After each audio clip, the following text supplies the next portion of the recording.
প্রধানমন্ত্রী তারেক রহমানের প্রেস সচিব হিসেবে নিয়োগ পেয়েছেন আবু আবদুল্লাহ এম সালেহ।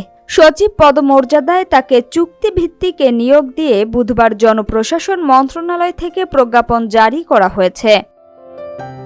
এতে বলা হয়েছে, আবু আবদুল্লাহ এম সালেহকে অন্য যে কোনো পেশা, ব্যবসা কিংবা সরকারি, আধা সরকারি, বেসরকারি প্রতিষ্ঠান বা সংগঠনের সঙ্গে কর্ম সম্পর্ক পরিত্যাগের শর্তে যোগদানের তারিখ থেকে সরকারের সচিব পদমর্যাদায় ও বেতনে প্রধানমন্ত্রীর প্রেস সচিব পদে প্রধানমন্ত্রীর মেয়াদকাল বা তার সন্তুষ্টি সাপেক্ষে চুক্তিভিত্তিক নিয়োগ দেয়া হলো।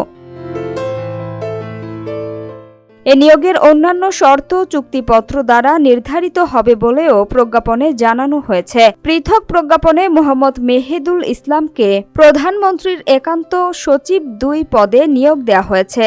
অন্যদিকে আতিকুর রহমান রুমনকে প্রধানমন্ত্রীর অতিরিক্ত প্রেস সচিব পদ এবং আব্দুর রহমান সানিকে প্রধানমন্ত্রীর সহকারী একান্ত সচিব ২ পদে নিয়োগ দিয়ে পৃথক প্রজ্ঞাপন জারি করা হয়েছে।